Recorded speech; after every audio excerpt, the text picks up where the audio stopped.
Aylık söhbət yığınında sünnetning islomdagi roli temasida leksiya so'zlandi. 6 oktyabr Cuma günü kechda Sharqiy Turkiston Ma'arif va hamkorlik jamiyatining Istanbuldagi markaziy yig'in zalida bu oylik qarindoshlar uchrashish va suhbat yig'ini o'tkazildi.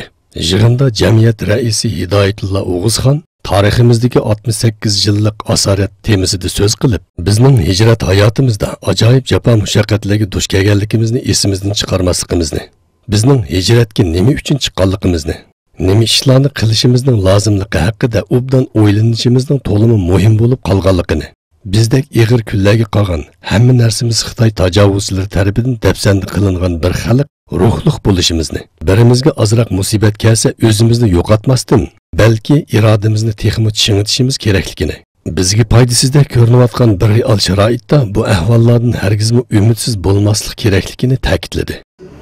Onun için bugünkü vaziyette Sharqiy Turkiston musulmonlariga ta'tiyotgan aziyatlari, qiyinchiliklar az emas.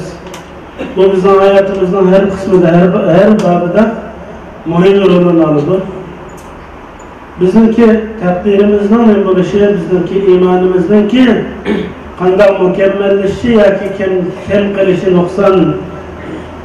nuqsonda qilishini belgilaydi.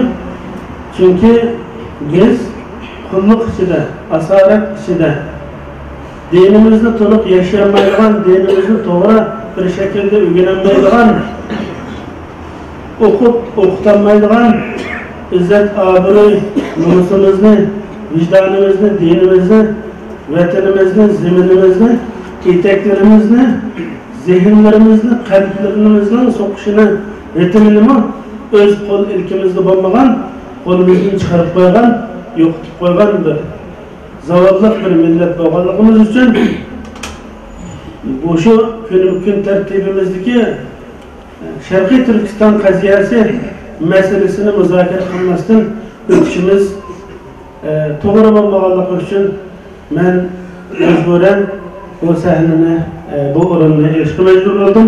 Yig'inda yana Sharqiy Turkiston Ulamolar birligi raisi doktor Ataullah Shahriyar sünnetning islomdagi roli temasida tafsili to'xtalib, hozirgi davrimizdagi sunnat inkorchilarining safsatlariga Qur'oni Karim va sahih hadislardan ilingan kuchli dalillar bilan raddiya berdi.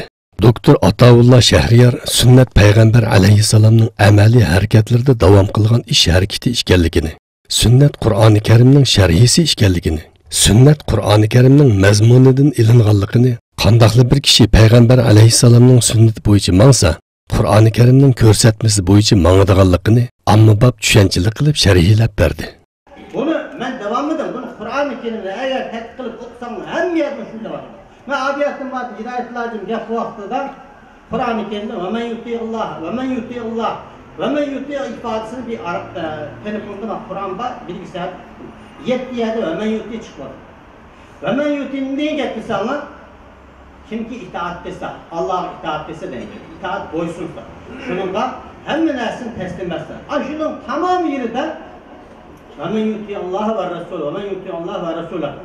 Hamma yerda Allah'a ve Allah'ın peygamberiga, Allah'a ve Allah'ın avatgan elchisiga. Mushuni hech bir yerda ayirma. Amerika Davlat Majlisida Uyg'urlarga alohida o'rin berildi. Amerika prezidenti Donald Trump Xitoy ziyoratini boshlash oldida Amerika Davlat Majlisiga qarashli Xitoy ishlari komiteti o'zlarining 2017-yil xizmat dokladini e'lon qildi. Bu dokladda Uyg'urlar masalasiga alohida o'rin berilib, Sharqiy Turkistonning siyosiy, iqtisod va diniy sohalaridagi masalalar o'tirg'i qo'yildi. Dokladda Xitoy tajovuzchilari davomli turda inson haqlarini oyoq osti qilayotganligini, shuningdek qonun orqali idora qilishda hech qancha taraqqiyotga ega bo'lmaganligini, garchi Xitoy yangidan bosh ko'tarayotgan iqtisodiy qudrat sohibi bo'lsa-mu, millionlagan fuqarolarning eng aqalli insoniy haqlari kafolatga ega bo'lmaganligini tilga oldi. Germaniyaning Baviera o'lkasimi mustaqillikni e'lon qilish oldida. Baviera partiyasi Baviera'ning boyliqlariga Germaniyaning o'rtaq bo'lavelishiga qarshi chiqib kelayotgan bo'lib, endilikda Kataloniyadagi mustaqillik saylamining cho'nqur ta'siriga uchraganligi bildirilmoqda. Baviera partiyasi Baviera'ning ozodligi va Baviera'ning Germaniya federatsiyasidan ayrilish bizning qonunlik huquqimizdir deb bayonot e'lon qildi. Germaniyaning eng boy o'lkalaridan birisi bo'lgan Bavyerada 1946 yildan buyon faoliyat ilib berayotgan Bavyera partiyasi Germaniyadan ayrilib mustaqil bo'lish uchun harakatga o'tdi.